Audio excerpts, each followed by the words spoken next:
క్రీస్తునాథుని యందు ప్రియ సహోదరి సహోదరులారా, ఈనాటి ఉదయం ఈ యొక్క వాక్య పరిచర్యను ప్రారంభించే ముందు దివ్యవాణి టీవీ ఛానల్ ద్వారా ఈ వాక్య పరిచర్యను ఆలకిస్తున్న మీ అందరినీ ప్రేమతో ఆహ్వానిస్తున్నాను. ఆ ప్రభు యేసుక్రీస్తు ఆశీర్వాదములు, దీవెనలు మీ మీద ముందుగా ఉండాలని కోరుకుంటూ ఉన్నాను. ముందుగా మనందరము మనసులో ఏకీభవించి ఒక చిన్న ప్రార్థన చేసుకుందాం. ప్రేమామయులైన మా పరలోక తండ్రి, నీకే స్తుతులు, స్తోత్రములు, వందనములు అర్పిస్తూ ఉన్నాం.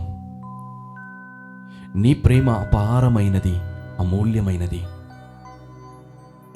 ప్రభువా, ఈ దినమును, ఈ రోజును మీరు ఆశీర్వదించండి. ఈరోజు మమ్మును ప్రభువా నీ కృపా వరమును బట్టి నడిపించమని అడుగుతున్నాం. ఈరోజు జరిగే ఈ ఆత్మీయ నూతనీకరణ వడకము, బంధన విడుదల వడకము నీ ఆత్మ ద్వారా నడిపింపబడాలని మేము ఆశిస్తున్నాం. ప్రభువా, నీ వాక్యము చైతన్యవంతమైనది, శక్తివంతమైనది. ఆ అమృతమైన వాక్యమును, అమూల్యమైన వాక్యమును, అమరమైన వాక్యమును పరలోకము నుండి మాపై పంపుమని అడుగుతున్నాము. అభిషేకించుము దేవా. ఈ వాక్యమును ఆలకిస్తున్న ప్రతి బిడ్డ హృదయమును స్పర్శించమని అడుగుతున్నాను. వాక్యమును ఆలకిస్తున్న ప్రతి హృదయము తెరవబడునుగాక. వాక్యమును వినుచున్న ప్రతి మనస్సు, హృదయము నూతనీకరింపబడునుగాక. రెండంచుల కంటే పదునైన ఖడ్గము లాంటి నీ వాక్యము మమ్మందరినీ కూడా చైతన్యవంతులను చేయునుగాక. తండ్రి, నీ కుమారుని పరిశుద్ధ నామములో నీ పరిశుద్ధాత్మను మాపై పంపుము. ఆత్మతో మమ్మ అభిషేకించుము. ఆత్మ సాన్నిధ్యముతో మమ్మ నింపుము. పరిశుద్ధాత్మదేవా, యోర్దాను నదిలో యేసయ్యపై పావుర రూపం వలె దిగివచ్చిన దేవా, మాపై దిగిరమ్ము. కర్మెల్ కొండపై ఏలియా ప్రార్థింపగా అగ్ని నాలుకలుగా దిగివచ్చిన పరిశుద్ధాత్మ మాపై దిగిరమ్ము. మండుచున్న పొదలో మోషేతో మాట్లాడిన ఓ దేవా, మాతో మాట్లాడుము దేవా. మాపై దిగిరమ్ము. మమ్మ అభిషేకించుము దేవా. నీ శక్తితో, నీ కృపతో మమ్మ నింపుము.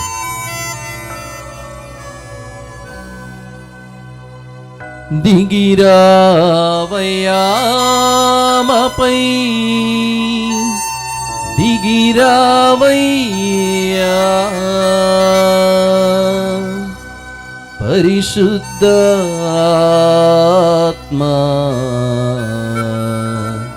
దిగిరావయ్యా.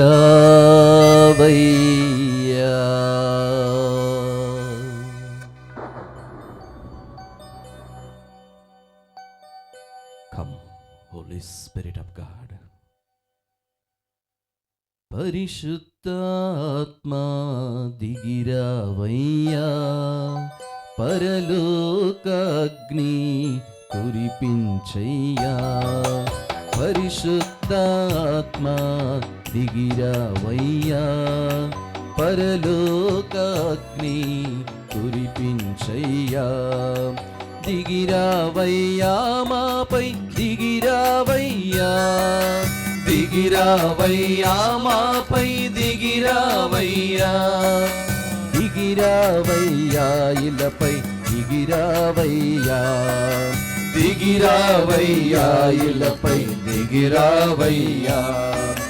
పరిశుద్ధాత్మా దిగిరావయ్యా, పరలోకాగ్ని కురిపించయ్యా. పరిశుద్ధాత్మా దిగిరావయ్యా, పరలోకాగ్ని కురిపించయ్యా. పరిశుద్ధాత్మదేవా, యోర్దాను నది జలాలపై దిగివచ్చిన ఆత్మ మాపై వేంచేసిరమ్ము. మమ్మ అభిషేకించుమయ్యా. నీ కృపతో, నీ శక్తితో మమ్మ నింపుము దేవా. సిల్వ శక్తిని మేము తెలుసుకునేలా మమ్మ రూపుదిద్దుము దేవా.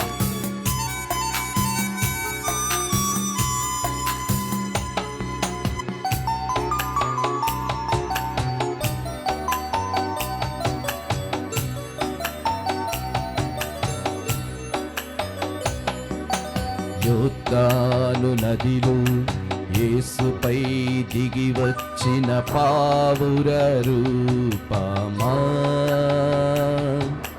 మా పైన దిగిరావయ్యా. యోర్దాను నదిలో యేసుపై దిగి వచ్చిన పావుర రూపమా, మా పైన దిగిరావయ్యా. ఆదిలో జలములపై కదలాడిన ఆత్మమ, మా పైన దిగిరావయ్యా. ఆదిలో జలములపై కదలాడిన ఆత్మమ, మా పైన దిగిరావయ్యా. దిగిరావయ్యా, మాపై దిగిరావయ్యా. దిగిరావయ్యా, మాపై దిగిరావయ్యా. దిగిరావయ్యా, ఇలపై దిగిరావయ్యా. దిగిరావయ్యా, ఇలపై దిగిరావయ్యా. అభిషేకించు నన్ను అభిషేకించు, అభిషేకించు నన్ను అభిషేకించు. అభిషేకించు మమ్ము అభిషేకించు, అభిషేకించు మమ్ము అభిషేకించు. పరిశుద్ధాత్మ దిగిరావయ్యా, పరలోకాగ్ని కురిపించయ్యా. పరిశుద్ధాత్మ దిగిరావయ్యా, పరలోకాగ్ని కురిపించయ్యా. కర్మేలు కొండపై అగ్ని జ్వాలలుగా దిగి వచ్చిన పరిశుద్ధాత్మదేవా, నీ అగ్నితో మాపై దిగిరమ్ము. మాలోని పాపమును, దుష్టత్వమును, చెడును కాల్చివేయుము దేవా. మమ్ము పరిశుద్ధపరచుము దేవా. మాతో మాట్లాడుము.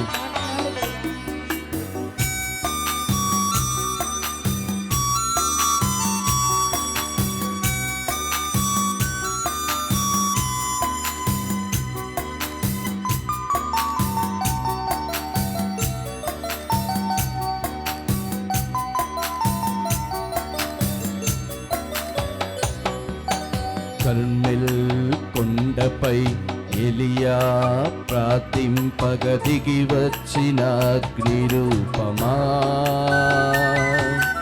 మా పైన దిగిరావయ్యా. కర్మెల్ కొండపై ఎలియా ప్రార్థింపగ దిగి వచ్చిన అగ్ని రూపమా, మా పైన దిగిరావయ్యా. మండుచున్న పొదలో నుండి మాట్లాడిన ఆత్మమ, మా పైన దిగిరావయ్యా. మండుచున్న పొదలో నుండి మాట్లాడిన ఆత్మమ, మా పైన దిగిరావయ్యా. దిగిరావయ్యా, మాపై దిగిరావయ్యా. దిగిరావయ్యా, మాపై దిగిరావయ్యా. దిగిరావయ్యా, ఇలపై దిగిరావయ్యా. దిగిరావయ్యా, ఇలపై దిగిరావయ్యా. దిగిరావయ్యా, మాపై దిగిరావయ్యా. దిగిరావయ్యా, మాపై దిగిరావయ్యా. దిగిరావయ్యా, మాపై దిగిరావయ్యా. దిగిరావయ్యా, మాపై దిగిరావయ్యా. శక్తితో మమ్ము నింపుము దేవా. ఈ వాక్యమును ఆలకిస్తున్న ప్రతి కుటుంబాన్ని, ప్రతి బిడ్డను నీ ఆధీనములోనికి తీసుకోమని అడుగుతున్నాము. నీ కృపతో నింపుము దేవా. దిగిరావయ్యా, మాపై దిగిరావయ్యా. దిగిరావయ్యా, మాపై దిగిరావయ్యా. దిగిరావయ్యా ఇలపై అభిషేకించుము దిగిరావయ్యా శక్తితో మమ్ము నింపుమయ్యా దిగిరావయ్యా మాపై దిగిరావయ్యా దిగిరావయ్యా మాపై దిగిరావయ్యా దిగిరావయ్యా ఇలపై దిగిరావయ్యా దిగిరావయ్యా ఇలపై దిగిరావయ్యా దిగిరావయ్యా మాపై దిగిరావయ్యా దిగిరావయ్యా మాపై దిగిరావయ్యా దిగిరావయ్యా ఇలపై దిగిరావయ్యా దిగిరావయ్యా ఇలపై దిగిరావయ్యా దిగిరావయ్యా మాపై దిగిరావయ్యా దిగిరావయ్యా మాపై దిగిరావయ్యా దిగిరావయ్యా ఇలపై దిగిరావయ్యా దిగిరావయ్యా ఇలపై దిగిరావయ్యా దిగిరావయ్యా ఇలపై దిగిరావయ్యా దిగిరావయ్యా ఇలపై దిగిరావయ్యా. తండ్రి, నీ ఆత్మతో మమ్మ నింపము, నీ వాక్యముతో మమ్మ నింపుము దేవా. మమ్ము చైతన్యవంతులను చేయుము దేవా. నీ వాక్యము ద్వారా, నీ సన్నిధి ద్వారా మమ్ము తాకుము దేవా. మమ్ము స్పర్శించుమయ్యా. ఈ మా ప్రార్థన మా ప్రభు అయిన యేసుక్రీస్తు అతి పవిత్ర నామములో అడిగి వేడుకొనుచున్నాము తండ్రి. ఆమేన్ ఆమేన్ ఆమేన్. Praise the Lord, praise the Lord, praise the Lord, praise the Lord, praise the Lord. Praise the Lord. ప్రియ సహోదరి సహోదరులారా, కొన్ని రోజుల క్రితం నేను షాపింగ్ చేయడానికి రిలయన్స్ మార్ట్లోనికి వెళ్ళాను. అక్కడ వెళ్ళినప్పుడు నాకు తెలిసిన ఒక సహోదరుడు నాకు ఎదురుపడ్డాడు. మరి మేమిద్దరం మాట్లాడుకుంటూ ఉండగా ఆ వ్యక్తి నన్ను ఈ విధంగా అడిగాడు, ఫాదర్ గారండి, నాకు ఒక సిలువ కావాలి, నేను మెడలో ధరిస్తానని అని అన్నాడు. అయితే నేను అడిగాను, సరే ఎందుకు మెడలో ధరించాలని నువ్వు అనుకుంటున్నావు? జపమాల ఉంది, లేకపోతే వేరే ఇతర స్వరూపాలు ఉంటాయి, మరి అవి ధరించవచ్చు కదా, సిలువనే ఎందుకు కావాలి? అయితే అతను అన్నాడు, ఫాదర్ సిలువ చాలా బాగుంటుంది ఫాదర్, మెడలో వేసుకుంటే చాలా స్టైల్గా ఉంటుంది ఫాదర్ అన్నాడు. నేను అతని వైపు పైనుంచి ఒకసారి కిందికి చూశాను. అలా చూసినప్పుడు మళ్ళా ఆ వ్యక్తి ప్రతిస్పందించాడు. చూడండి ఫాదర్, మీరు సినిమాలలో చూడండి, చాలామంది సిలువలు వేసుకొని తిరుగుతున్నారు, అది చూడడానికి చాలా స్టైల్గా ఉంది, నాకు కూడా ఒక సిలువ ఇవ్వండి ఫాదర్ అన్నాడు. Give me also a cross. ప్రియులారా, నేను అతనితో అన్నాను, బాబు తమ్ముడు, సిలువని ఈ విధంగా ధరించకూడదు, ఇది దేవుని యొక్క శక్తిని కలిగి ఉంది, రక్షణ శక్తిని మనకు ప్రసాదించింది, దాన్ని ఆ విధంగా ధరించకూడదని చెప్పి అతనికి చెప్పి నేను ఇంటికి వచ్చాను. ఇంటికి వచ్చిన తర్వాత ఈ విషయం నన్ను ఎంతగానో ఆలోచింపచేసింది.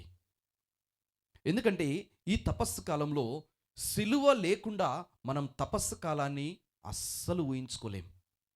మరి ఈరోజు ఈ వాక్య పరిచర్య ద్వారా సిలువ యొక్క ప్రాధాన్యత, సిలువ యొక్క ప్రాముఖ్యత మరియు ఆ యొక్క సిలువ శక్తిని మనం తెలుసుకోబోతున్నాం. ఏ విధంగా యేసుక్రీస్తు ప్రభువు ఆ సిలువ ద్వారా మనల్ని దీవిస్తున్నాడో, మనకు విడుదలను దయచేస్తున్నాడో ప్రియులారా, ఈ రోజులలో మనం తెలుసుకోబోతున్నాం. మనం చాలా మందిని చూస్తూ ఉంటే ఈ సిలువని ఎక్కువ మంది ఒక ఆభరణంగా ధరిస్తూ ఉంటారు. It is a style for them. ఇంకా కొంతమందిని మనం చూసినట్లయితే ఈ యొక్క సిలువని ఒక చిహ్నముగా, అంటే క్రైస్తవులు, దేవుని యొక్క బిడ్డలు ఆరాధించే ఒక చిహ్నముగా మనము దాన్ని డిజైన్ చేయటము, దాన్ని ధరించటము మనం చూస్తుంటాం. మరి ఇంకా కొంతమంది ఈ సిలువని దుష్టశక్తులు, దురాత్మలను పారద్రోలే ఒక తాయెత్తుగా వాడుతుంటారు. They use it as an amulet. ఒక తాయెత్తుగా, రక్షణ కల్పించే ఒక రక్షగా, ఒక తాయెత్తుగా వాడుతుంటారు. నిజంగా దాని యొక్క శక్తిని, దాని యొక్క ప్రభావాన్ని, ప్రాముఖ్యతని తెలుసుకోకుండా వాళ్ళు ఏమనుకుంటారంటే, సిలువ దగ్గర పెట్టుకుంటే, సిలువ ధరిస్తే దుష్ట శక్తులు నా దగ్గరికి రావు, కష్టాలు నా దగ్గరికి రావు, బాధలు నా దగ్గరికి రావని ఇలాంటి ఒక ఆలోచన కలిగి ఉంటున్నారు. మరి పౌలు గారు ఏమంటున్నారు పరిశుద్ధ గ్రంథములు అంటే, ఆయన మొదటి కొరింథీయులకు రాసిన లేఖ 1వ అధ్యాయము 23వ వచనంలో ఆయన పలుకుతున్నారు, కొంతమందికి ఈ సిలువ ఆటంకం కలిగించేదిగా ఉంది, ఇంకొంతమందికి ఈ సిలువ అవివేకం. గ్రీకులకి ఒక వ్యక్తి సిలువ మీద మరణించి రక్షణ ప్రసాదించాడంటే వాళ్ళు దాన్ని అవగాహన చేసుకోలేరు, దాన్ని అర్థం చేసుకోలేరు. కానీ ప్రియ బిడ్డ, దేవుని నమ్మిన నీవు, క్రీస్తు రక్తంలో కలగబడి ఆయన ద్వారా జ్ఞానస్నానము ద్వారా దేవుని బిడ్డగా మార్చబడిన నీవు, యేసు క్రీస్తు సిలువ దేవుని యొక్క శక్తి, దేవుని యొక్క వివేకము. క్రీస్తు సిలువ, ఆయన సిలువ మరణము దేవుని యొక్క శక్తి, దేవుని యొక్క వివేకము. ఎందుకంటే సిలువ లేకుండా, సిలువ మరణం లేకుండా రక్షణ అనేది లేదు. సిలువ లేకుండా, సిలువ మరణం లేకుండా ప్రియులారా ఈ తపస్కాలమును ఊహించుకోవటం అనేది అసంభవం. ఈరోజు మనం తపస్కాలములో ఉన్నామంటే, పరిశుద్ధ సిలువ మార్గాన్ని మనం ధ్యానిస్తున్నామంటే దానికి ప్రధానమైన కారణం యేసుక్రీస్తు ప్రభు ఆ సిలువ మీద మరణించటమే. మనకి వాక్యం పలుకుతా ఉంది కొరింథీయులకు రాసిన 2వ లేఖ 5వ అధ్యాయము 21వ వచనంలో, క్రీస్తు పాపరహితుడు కాని మన నిమిత్తమై ఆయనను పాపముగా చేసెను. అంటే మన పాపములకు ప్రాయశ్చిత్తాన్ని చెల్లించటానికి యేసుక్రీస్తు ప్రభు సిలువకు వెళ్ళాల్సి వచ్చింది, సిలువను మోయాల్సి వచ్చింది, ఆ సిలువ మీద వ్రేలాడాల్సి వచ్చింది, ఆ సిలువ మీద తన ప్రాణమును ఇవ్వాల్సి వచ్చింది. మానవుల రక్షణ నిమిత్తము దేవుడు ఏర్పాటు చేసిన ప్రణాళిక, ఏర్పాటు చేసిన మార్గము ఆ పవిత్ర సిలువ, ఆ పరిశుద్ధ సిలువ, ఆ పరిశుద్ధ సిలువ. ఈరోజు మనందరము కూడా ఆ సిలువను బట్టి దేవునికి కృతజ్ఞతలు తెలపాలి, దేవునికి స్తుతులను చెల్లించాలి, దేవునికి మహిమలు చెల్లించాలి. ఎందుకంటే యేసుక్రీస్తు ప్రభువు ఆ సిలువ మీద దేవునికి మన తరపున, మన వైపున తన ప్రాణమును వెలగా ఇచ్చాడు. He paid the price. మన ప్రాయశ్చిత్తములకు పరిహారముగా మనల్ని విడిపించటానికి, మరణము నుండి, శాపము నుండి, సైతాను కంబంధ హస్తాల నుండి, ఖండన నుండి మనల్ని విడిపించటానికి యేసుక్రీస్తు చెల్లించిన వెల ఆ సిలువ మరణం. ప్రియులారా, praise the lord, praise the lord, praise the lord. ప్రియులారా, ఈ యొక్క సిలువ మరణం సైతాను యొక్క పతనాన్ని శాసించింది. యేసుక్రీస్తు సైతానును, దురాత్మలను, అపవిత్రాత్మలను ఓడించాడు అంటే, సైతానుపై, అపవిత్రాత్మలపై పై చేయి కలిగి ఉన్నాడంటే అది కేవలము సిలువ మరణం మాత్రమే. అంతేకాదండి, death, his death on the cross దేవునికి మనకి మధ్య ఉన్న ఆ యొక్క దూరాన్ని తీసేసింది. ఆయన మరణము ప్రియులారా పాపమును సర్వనాశనం చేసింది, పాపమును సర్వనాశనం చేసింది. అందుకే మనం చదువుతున్నాం కొలొస్సీయులకు రాసిన లేఖ 2వ అధ్యాయము 13-14 వచనాలలో, మనకు వ్యతిరేకముగా వ్రాయబడిన రుణపత్రము, మన పాపములన్నీ కూడా మానవుడు చేసిన సకల పాపములు, దుష్టుడు, అపవిత్రాత్మ ఒక రుణపత్రాన్ని తయారు చేశాడు. నువ్వు నేను దేవుని ముందు నిలబడ్డప్పుడు, నువ్వు నేను దేవుని సన్నిధిలోనికి వెళ్ళినప్పుడు దుష్టుడు ఆ రుణపత్రంతో నిలబడుతున్నాడు. ఇదిగో ఇతడు ఖండనకు, శిక్షకు అర్హుడు. మరి పోటీ చేయడానికి, వాదించుకోవడానికి నీ దగ్గర ఏ ఆధారం లేదు. ఎందుకంటే నువ్వు చేసిన సకల పాపముల చిట్ట ఆ రుణపత్రం మీద రాయబడి ఉంది. కానీ ఈరోజు నీవు నేను దేవునికి మహా కృతజ్ఞతలు తెలియచేయాలి, గొప్ప కృతజ్ఞతలు తెలియచేయాలి. ఎందుకంటే మన మీద ఉన్న రుణపత్రమును, మన పాపముల రుణపత్రమును ఆయన సిలువకు మోసెను అని చెప్పి వాక్యము రాయబడి ఉంది. ఈరోజు నీవు నేను ఆ పాపముల నుండి విడుదల పొందుకున్నాం, విముక్తిని పొందుకున్నాం. ప్రియ సహోదరి, ప్రియ సహోదరుడా, ఈ యేసుక్రీస్తు ప్రభువు దేవుడు ఏర్పాటు చేసిన ఒక పవిత్రమైన పరిశుద్ధమైన దేవుని గొర్రెపిల్ల మానవ పాపముల పరిహారార్థమై యెరూషలేము దేవాలయములో ప్రతి దినము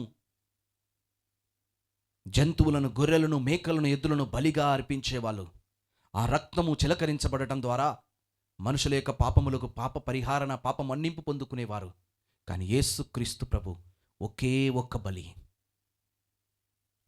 ఒక్క బలి తన శరీరాన్ని ఆ శిలువ మీద అర్పించాడు. దేవునికి మనం వాక్యంలో చదువుతున్నాం, ఆ దేవునికి ప్రీతికరమైన మనల్ని ప్రేమించినందు చేతనే దేవుణ్ణి సంతోషపరచు ఒక సువాసన గొలిపే బలిగా తన ప్రాణమును మన కొరకు ఆయన శిలువ మీద అర్పించాడు. ఎంత గొప్ప విషయం అండి! నీకోసం ఎవరిస్తారు ప్రాణం? నువ్వు ఆపదలో ఉన్నప్పుడు ఆదుకోవాలని నీ బంధువుల దగ్గరికి వెళ్ళినప్పుడే వాళ్ళు నిన్ను తిరస్కరించి తిరస్కార భావముతో నిన్ను పంపివేస్తున్నారు. కానీ యేసుక్రీస్తు ప్రభు నీ కోసం, నీ స్థానంలో తన ప్రాణాన్ని అర్పించాడు. ఎంత గొప్ప విషయం! Praise the Lord, praise the Lord, praise the Lord, praise the Lord. మనకి వాక్యం పలుకుతా ఉంది. హెబ్రీయులకు రాసిన లేఖ 9వ అధ్యాయము 14వ వచనంలో, ఏ పాప కలంకము లేకుండా ఆయన తనను తాను సమర్పించుకొనెను అని. He offered himself without any blemish to God. మరి ఆయన తనను తాను శిలువ మీద మన పాపములకు ప్రాయచిత్తముగా ఆ శిలువ మీద అర్పించుకున్నప్పుడు దేవుడు ఆ ప్రాయచిత్త బలిని అంగీకరించాడు. యేసుప్రభు శిలువ మీద వ్రేలాడుతూ మన పాపములకు ప్రాయచిత్తాన్ని చెల్లిస్తున్నాడు. అలా చెల్లిస్తూ ఉంటే దేవుడు ఆ బలిని అంగీకరించాడు. ఆ బలిని బట్టి, ఆ శిలువ మరణాన్ని బట్టి దేవుడు మన మనుషుల పాపములన్నిటిని కూడా ఆయన కడిగి వేస్తున్నాడు, ఆయన తీసివేశాడు. నీవు శిక్షకు అర్హుడవు, ప్రభువు కాదు. పాపములో పడిపోయిన నీవు, నేను, సకల మానవ జాతి మనము శిక్షకు అర్హులము, మరణానికి అర్హులము. ఎందుకంటే పౌలు గారు పలికినట్లుగా పాపముల యొక్క వేతనము మరణం. పాపము యొక్క వేతనము మరణం. అంటే నీవు నేను మరణానికి గురి కావాలి. కానీ నీ స్థానములో, నా స్థానములో యేసుక్రీస్తు ప్రభువు మరణించాడు. ఆ బలిని తండ్రి అంగీకరించాడు. Praise the Lord, praise the Lord, praise the Lord. ఆయన శిలువ మరణం మన పాపముల కొరకు అర్పింపబడిన ఒక ప్రాయచిత్త బలి. ఇది నువ్వు గుర్తుపెట్టుకోవాలి, ఇది నువ్వు గుర్తుపెట్టుకోవాలి. నిన్న సాయంకాల సమయంలో ప్రియులారా, నేను వాక్యము బోధించేటప్పుడు దివ్య పూజా బలిలో పాపము యొక్క పర్యావస్థానాలని మీకు వివరించాను. మరి యేసు ప్రభు ఏం చేశాడంటే, ఏ పాపం చేసి మనిషి పర్యావస్థానానికి గురి అయ్యాడో వాటన్నిటిని కూడా యేసుక్రీస్తు ప్రభు రివర్స్ చేశాడు. నేను మొదటగా చెప్పాను, సిన్ బ్రింగ్స్ డెత్. పాపం అనేది ఈ లోకానికి మరణాన్ని తీసుకొని వచ్చింది. మరి ఆ క్షణము నుంచి మానవులందరూ కూడా చనిపోతున్నారు. మరణాన్ని దాటి ఎవ్వరు కూడా పునరుత్థానులు కాలేకపోవట్లేదు. అందరూ కూడా మృతలోకములో, హెబ్రీయులకు రాసిన లేఖ 2వ అధ్యాయము 14వ వచనములో మనం చూసినట్లయితే అందరూ కూడా సైతాను యొక్క మరణము ద్వారా సైతాను చేత బంధింపబడ్డారు మృత్యులోకములో. కానీ యేసుక్రీస్తు ప్రభు యొక్క మరణము, ఆయన పునరుత్థానము ప్రియులారా, మనకు నూతన జీవాన్ని ఇచ్చింది. అందుకే మనం వాక్యములు చదువుతున్నాం.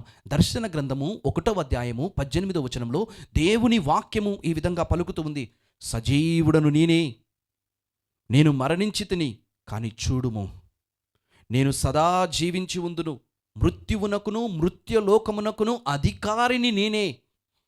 మరణించిన క్రీస్తు ప్రభువు మరలా పునరుత్థానుడై ప్రియులారా మనుషులకు నూతన జీవితం మీద, మరణం తర్వాత జీవితం మీద ఆ ఆశాభావాన్ని ఆయన కలిగించాడు.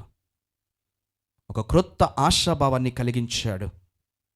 He rose from the death, he rose from the dead never to die again. ఇక ఎప్పటికీ మరణించటానికి కాదు, మృతులలో నుండి ఆయన లేచాడు, తిరిగి మరణించటానికి కాదు, సజీవుడుగా ఉండటానికి. అందుకే మార్తమ్మతో యేసు ప్రభు యోహాను సువార్త 11వ అధ్యాయము 25వ వచనంలో ఈ విధంగా పలుకుతున్నాడు, నేనే పునరుత్థానమును, నేనే జీవమును, నన్ను విశ్వసించువాడు మరణించినను జీవించును. ఇంతకుముందు మరణిస్తే నిత్య జీవము లేదు. ఈ నిత్య జీవము ఎప్పుడు ప్రసాదింపబడింది? యేసుక్రీస్తు ప్రభు పునరుత్థానుడైన తర్వాతనే, ఆయన శిలువ మరణము తర్వాతనే. నన్ను విశ్వసించువాడు నిత్య జీవము కలిగి ఉండును. జీవం ఉండగా నన్ను విశ్వసించువాడు ఎన్నటికీ మరణమును చవిచూడడు. అంటే మరణం అనేది ఈ లోకపరమైన భౌతిక జీవితము నుండి ఆధ్యాత్మికమైన మహిమగల జీవితానికి దాటి వెళ్ళే ఒక మార్గము. మరణం అనేది ఈ లోకపరమైన భౌతికపరమైన జీవితము నుండి ఆధ్యాత్మికమైన యేసుక్రీస్తుతో కలిసి, దేవుని దూతలతో కలిసి జీవించగలిగే ఒక నూతనమైన జీవితానికి ఒక వంతెన లాంటిది.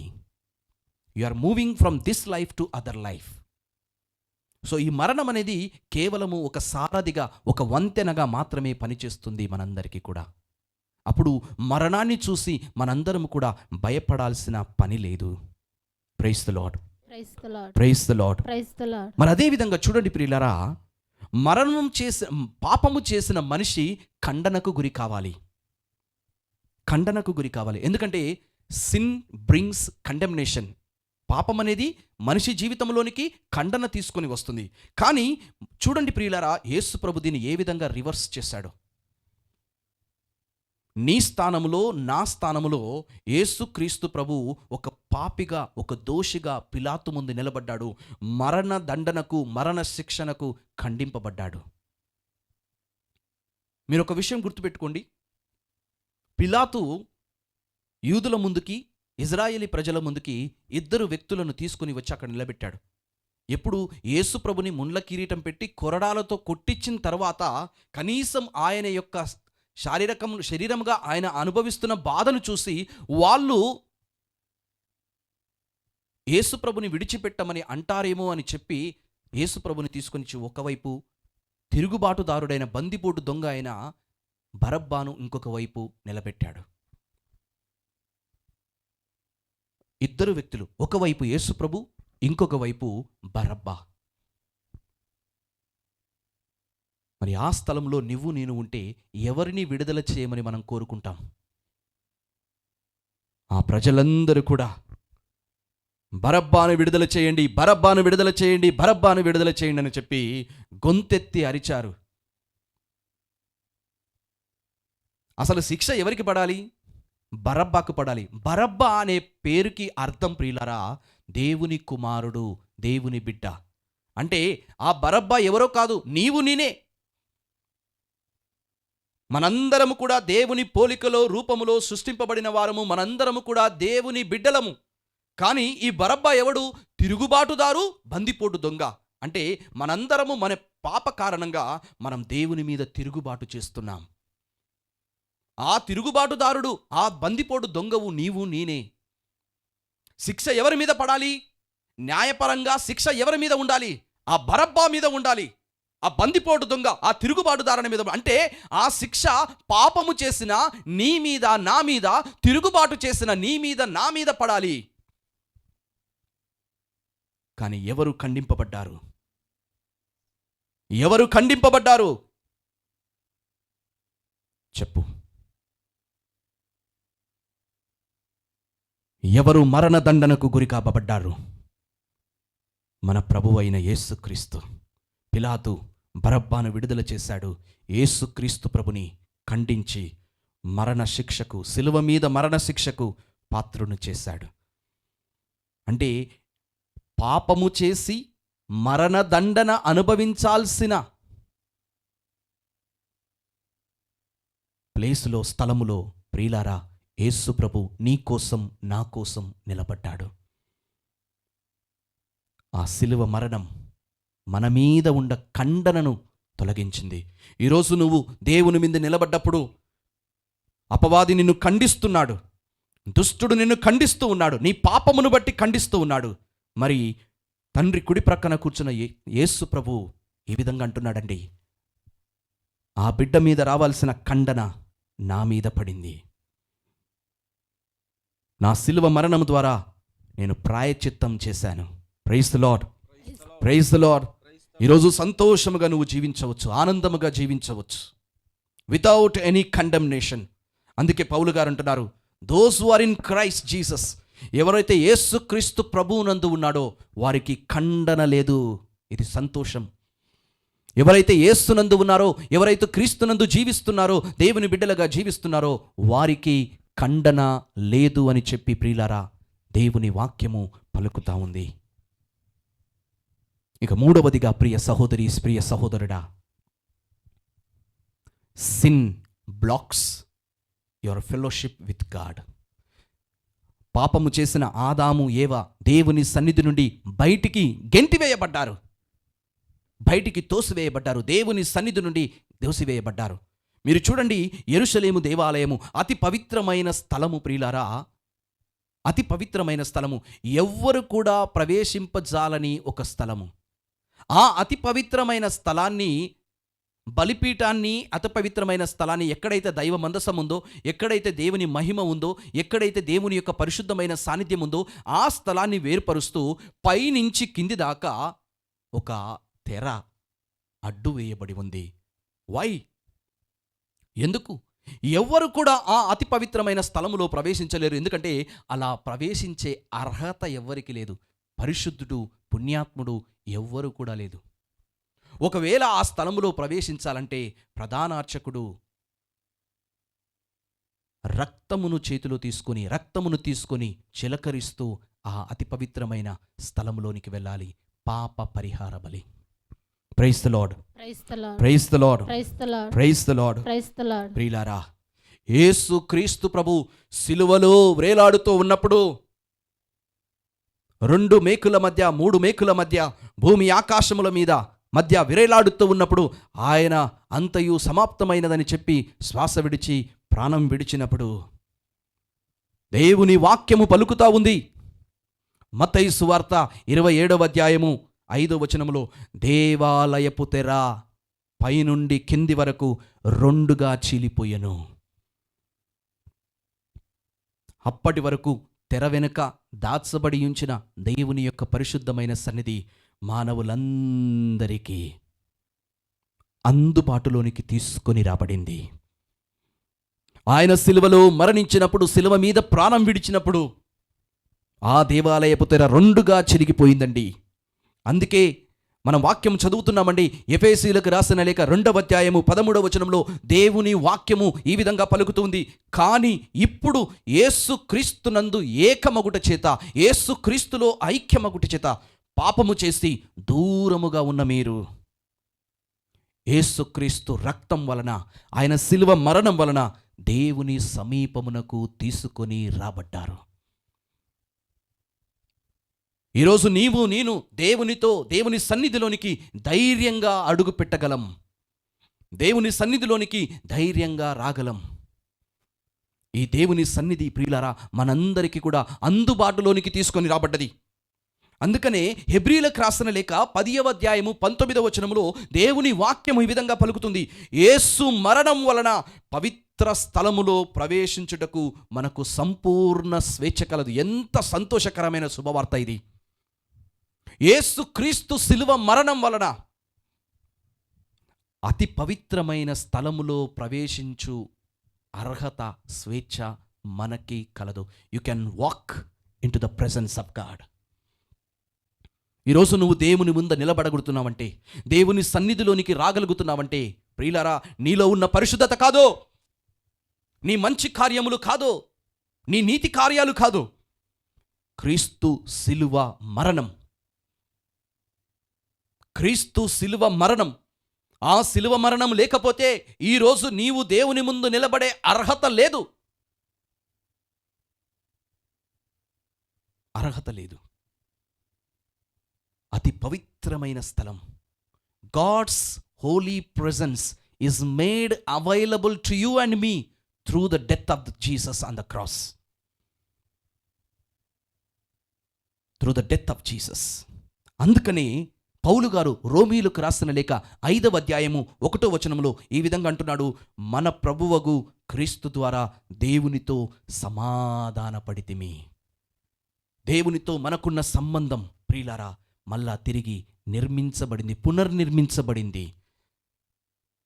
దేవుని సన్నిధి నుండి పాపం చేసిన మనిషి దూరంగా వెళ్తున్నాడు, కానీ క్రీస్తు మరణం ద్వారా దూరముగా వెళ్ళిన ఆ యొక్క పాపి దేవుని దగ్గరికి తీసుకొని రాబడుతున్నాడు.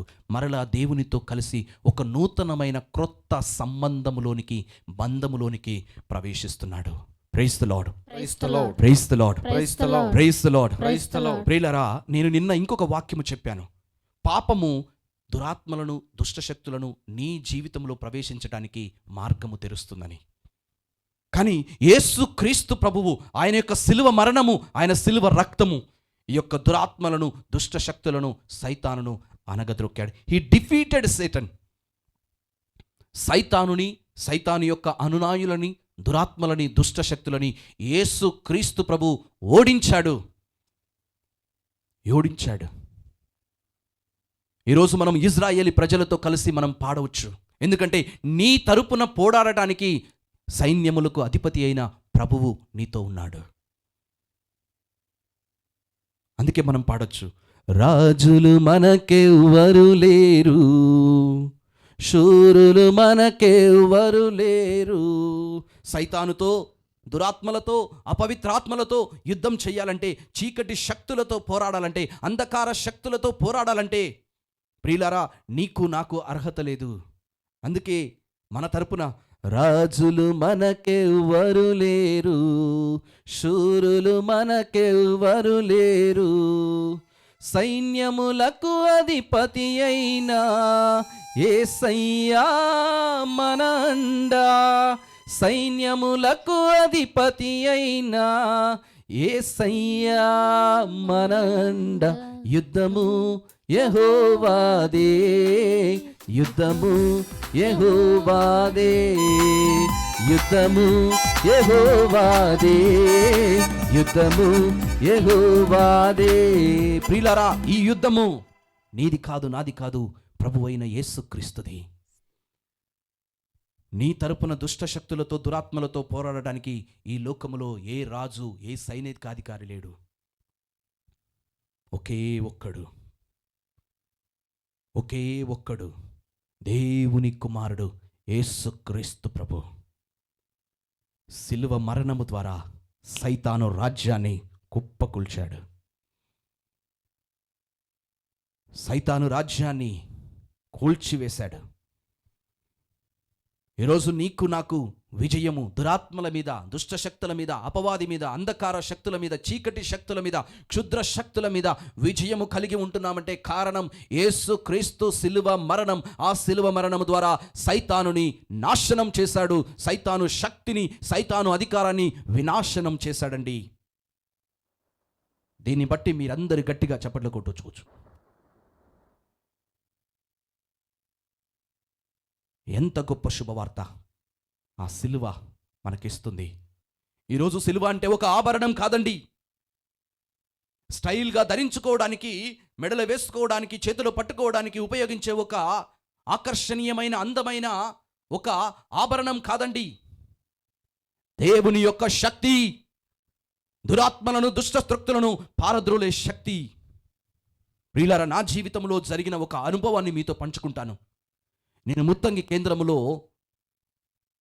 పనిచేస్తూ ఉన్నప్పుడు, కరిస్మాటిక్ రిట్రీట్ సెంటర్లో పనిచేస్తూ ఉన్నప్పుడు, ఒకరోజు ఒక సహోదరుని ప్రార్థన నిమిత్తమై తీసుకొని వచ్చారు. ఆ సహోదరుడు విచిత్రంగా, వింతగా ప్రవర్తిస్తూ ఉన్నాడు. పొలికేకలు పెడుతూ ఉన్నాడు. మరి ఆ తీసుకొచ్చిన వ్యక్తులు గాలి సోకింది అని, లేకపోతే ఏదైనా ఒక దురాత్మ అతన్ని పట్టి బంధించిందని చెప్పి వాళ్ళు అంటూ ఉన్నారు. మరి ఆ వ్యక్తిని ఆ దివ్య సప్రసాద ఆరాధన మందిరంలోనికి తీసుకొని పోయి మోకరించి మేము ప్రార్థన చేస్తున్నాం.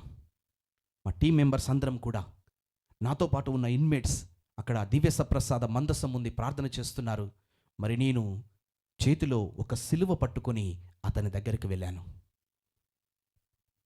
ఆ సిలువని అతని నుదుటి మీద ఇలా ఆనించినప్పుడు అతడు ఒక కరెంట్ షాక్ తగిలినట్టుగా ఆ కూర్చున్న స్థలం నుంచి ఎగిరి అవతల దూకిపడ్డాడు. అది కేవలము ఇనుముతో లేకపోతే అల్యూమినియంతో తయారు చేయబడిన ఒక సాధారణమైన సిలువ. కానీ విశ్వాసముతో, నమ్మకముతో ప్రార్థన చేస్తూ ఆ సిలువను ఉపయోగించినప్పుడు ప్రియులారా, అతని నుదుటికి ఇట్లా ఆనించాను. అలా ఆనించినప్పుడు మనకి కరెంటు షాక్ తగిలి ఎట్లా వెనుకకు తన్నబడతామో ఆ విధంగా ఆ వ్యక్తి కూర్చున్న స్థలం నుంచి ఎగిరి అవతల పడ్డాడు. మరి అప్పుడు నేను ఇంకొక అడుగు ముందుకు వేశాను, ఆ వ్యక్తి దగ్గరికి వెళ్ళటానికి ప్రయత్నం చేశాను. అలా చేసినప్పుడు ఆ వ్యక్తి నా వైపు వింతగా చూస్తూ గట్టిగా అరుస్తూ, దాని దగ్గరికి తీసుకురావద్దు, దాని దగ్గరికి తీసుకురావద్దు, దాని దగ్గరికి తీసుకురావద్దు అని చెప్పి గట్టిగా అరుస్తూ నేల మీద దబా దబా బాదుతూ ఉన్నాడు. ఆ చేతిలో ఉన్న ఆ సిలువను చూసి భయభ్రాంతికి గురయ్యాడు, ఆందోళనకి గురయ్యాడు, కలతకి గురయ్యాడు. దాన్ని చూస్తూ భయంతో వణుకుతూ వెనుకకి తగ్గిపోతూ ఉన్నాడు. మరి అలాగే దేవుని యందు నమ్మకం ఉంచి ధైర్యంగా ముందుకు వెళ్ళి అతని మీద ఆ సిలువను పెట్టి ప్రియులరా బంధన విడుదల ప్రార్థన చేస్తూ ఉంటే అలా గిలగిలా కొట్టుకుంటూ అలా కొద్ది సమయానికి ఆ దుష్టాత్మ, ఏ ఆత్మ అయితే అతన్ని పట్టి బంధించిందో ఆ దుష్ట శక్తి అతని నుంచి వెళ్ళిపోయినప్పుడు ప్రియులారా అతడు ప్రశాంతంగా నిద్రపోవటం మొదలుపెట్టాడు. అలా ప్రార్థన చేసి దేవునికి కృతజ్ఞతా వందనములు చెప్పి ఆ వ్యక్తికి విడుదల కలిగించినందుకు ఆ దేవుని స్తుతించి ఆరాధించిన తర్వాత ఆ యొక్క పరిశుద్ధ జలమును తీసి అతని మీద చల్లినప్పుడు అతడు ప్రశాంతంగా లేచి కూర్చున్నాడు. ఇక ఏ భయము లేదు, ఏ ఆందోళన లేదు, ఏ ఎగరటం లేదు, భయపడటం లేదు, ప్రశాంతంగా కూర్చున్నాడు. కొద్దిసేపు దేవాలయంలో కూర్చొని ప్రార్థన చేసుకొని బయటికి రమ్మని చెప్పి మేము అందరం కలిసి టీం అందరం కలిసి ఆ దేవుని ముందు ప్రణమిల్లి కృతజ్ఞతలు చెప్పి బయటికి వచ్చాం. ఇది నా జీవితంలో నేను వ్యక్తిగతంగా చూసిన జరిగిన ఒక నిజ సంఘటన. ఆ సిలువ దుష్ట శక్తులను పారద్రోలే శక్తి, అధికారాన్ని మనకిస్తుంది. అందుకే చాలామంది రాత్రి పడుకునే ముందు తల పక్కన, దిండు పక్కన సిలువ పెట్టి పడుకుంటారు. ఒకవేళ ఏదైనా జరిగితే వెంటనే సిలువను పట్టుకోవచ్చనే ఉద్దేశంతో సిలువను అక్కడ పెట్టి పట్టుకుంటారు. ప్రియులారా, ప్రియ సహోదరి సహోదరుడా, సైతానును, దురాత్మలను, దుష్ట శక్తులను జయించగలిగే అధికారం క్రీస్తు సిలువ మనకు ప్రసాదించింది. క్రీస్తు సిలువ మనకి ప్రసాదించింది. ఆ సిలువ మరణం ప్రియులారా నీ అవమానాన్ని, నీ సిగ్గుని పరిపూర్ణంగా తొలగించింది. ద క్రాస్ రిమూవ్డ్ బికాస్, ఎందుకంటే సిలువ అనేది ఒక అవమానకరమైన మరణం. రోమీయుల ప్రకారము సిలువ మరణం అనేది ఒక నీచమైన మరణం, ఒక సిగ్గుమాలిన మరణం, ఒక అవమానకరమైన మరణం. మరి ఆ సిలువ మరణానికి గురి చేయబడే వ్యక్తులందరూ కూడా ఘోర పాపాత్ములై ఉండాలి, లేకపోతే దొంగలు, బందిపోటు వాళ్ళైనా ఉండాలి. క్రిమినల్స్, క్రూర క్రిమినల్స్. అలాంటి వారినే రోమీయులు ఈ యొక్క సిలువ మరణానికి గురి చేసేవాళ్ళు. ఆ సిలువ మరణానికి గురి చేసేటప్పుడు చాలా అవమానానికి గురి చేసేవాళ్ళు. ముఖం మీద ఉయ్యటం, గుద్దటం, వేసుకున్న బట్టలు లాగివేయటం, నవ్వటం, హేళన చేయటం, ఇలాంటివన్నీ చేసి ఆ వ్యక్తికి సిగ్గుపడేలా, అవమానపడేలా ఆ రీతిగా చంపేసేవాళ్ళు. మరి మన వాక్యంలో చూస్తున్నాం, యేసు ప్రభు ఇలాంటి అవమానాలన్నిటికీ గురయ్యాడు. ఆయన ముఖం మీద ఉమ్మి వేశారు, ముఖం మీద పిడిగుద్దులతో గుద్దారు, గడ్డపు వెంట్రుకలు పట్టి లాగారు. మరి సిలువ మ్రాను మోస్తున్నప్పుడు ఆయనను అనేకమైన అవమానాలకు, చీత్కారాలకు గురి చేశారు. హేళన చేస్తూ, గేలి చేస్తూ, అవమానపరుస్తూ సిలువ మీద వేలాడదీశారు. చివరికి యూదులు కూడా, యూద నాయకులు కూడా, ప్రియులారా, మతాధికారులు కూడా, ఇదిగో నువ్వు దేవుని కుమారుడవైతే కిందికి దిగిరా అని చెప్పి హేళనగా మాట్లాడారు. సిలువ మరణం అనేది ఒక అవమానకరమైన మరణం. కానీ ప్రియులారా, ఈ అవమానం, ఈ హేళన, ఇవన్నీ ఎవరికి తగలాలి? ఎవరు అనుభవించాలి? యాక్చువల్గా పాపము చేసిన, పాపములో జీవిస్తున్న నీవు నేను అనుభవించాలి. సిలువ మరణం అనేది ఒక నీచమైన మరణం, అవమానకరమైన మరణం, సిగ్గుమాలిన మరణం. ఇది ఎవరు అనుభవించాలి? పాపములో ఉన్న నీవు, పాపములో జీవిస్తున్న నేను, పాపములో కొనసాగుతున్న మానవ జాతి. కానీ నీ స్థానములో ఆ అవమానాన్ని, ఆ సిగ్గుని, ఆ నీచమైన మరణాన్ని యేసుక్రీస్తు ప్రభు నేను అనుభవిస్తానని చెప్పి నీకు ముందుగా నీ స్థానంలో అడుగుపెట్టాడు.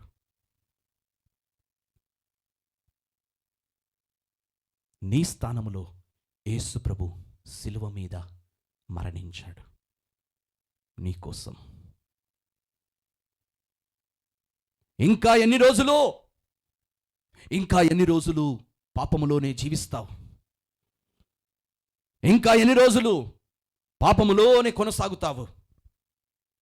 ఇంకా ఎన్ని రోజులు దేవునికి దూరంగా ఉంటావు?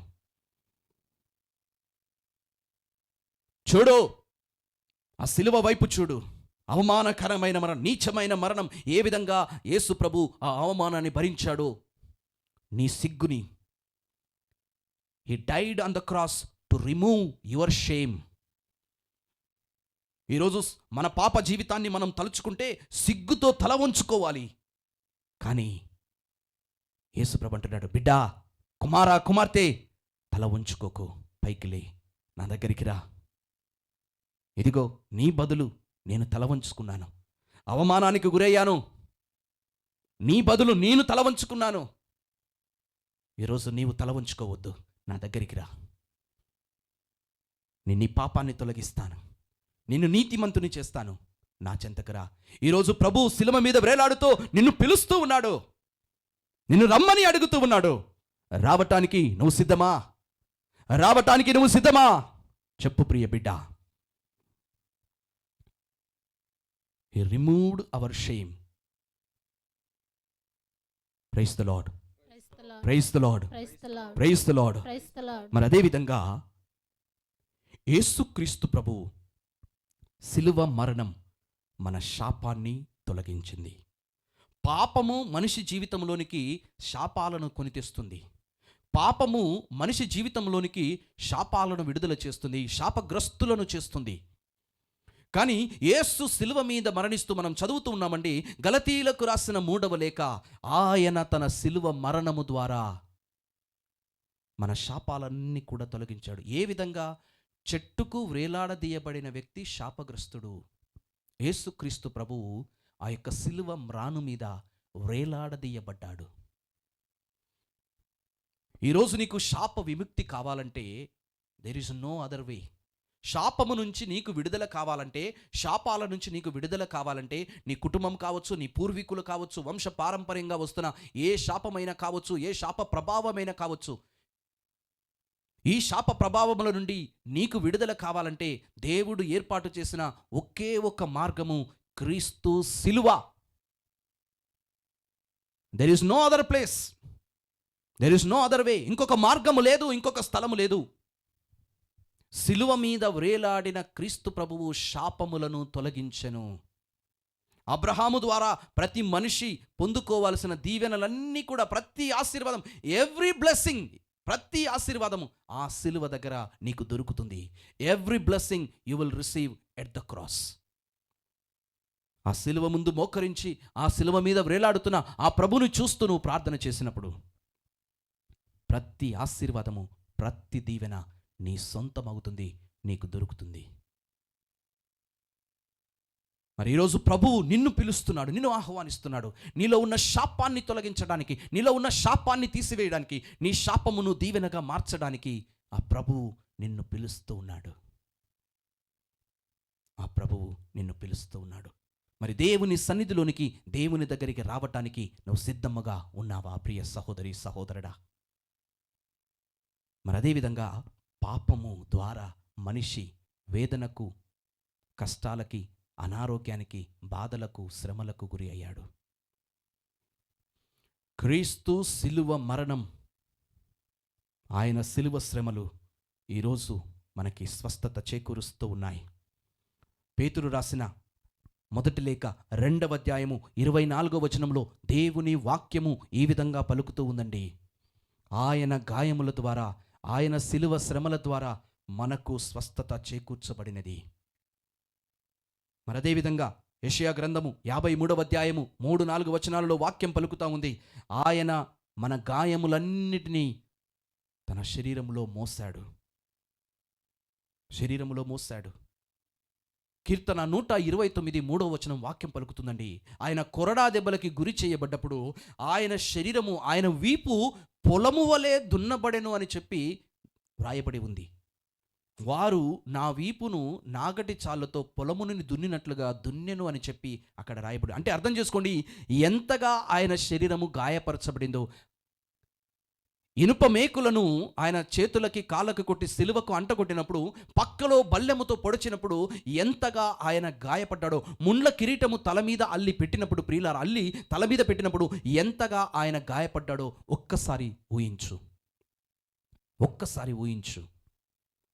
ఇదంతా నీకోసమే. ఈరోజు నీకు స్వస్థత కావాలా? అనేక రోగముల నుండి, వ్యాధుల నుండి, జబ్బుల నుండి, అనారోగ్య అవస్థల నుండి నీకు స్వస్థత కావాలా? ఆయన గాయములను బట్టి నీకు స్వస్థత దొరుకుతుంది. ఆయన శిలువ మరణము ద్వారా నీకు స్వస్థత లభిస్తుంది. ఆయన శిలువ గాయముల ద్వారా నీకు స్వస్థత దొరుకుతుంది. బిడ్డా, కుమారా, కుమార్తె, ఈరోజు నువ్వు దేవుని సన్నిధిలోనికి రా. దేవుని యొక్క శిలువ చెంతకు రా. అది కేవలము ఒక ఆభరణముగా చూడకు. Don't look at it as a stylish icon. ఏదో స్టైల్గా అందరికీ కనిపించడానికి ధరించే ఒక ఆభరణం కాదండి. అది దేవుని శక్తి, దేవుని యొక్క శక్తి. ఈ యొక్క శిలువ యొక్క మహత్యాన్ని తెలుసుకో, శిలువ యొక్క శక్తిని తెలుసుకో. యేసు క్రీస్తు ప్రభు ఏం చేశాడు, ఏం సాధించాడు అనే విషయాన్ని నీవు గ్రహించు. నీ జీవితాన్ని మార్చుకో.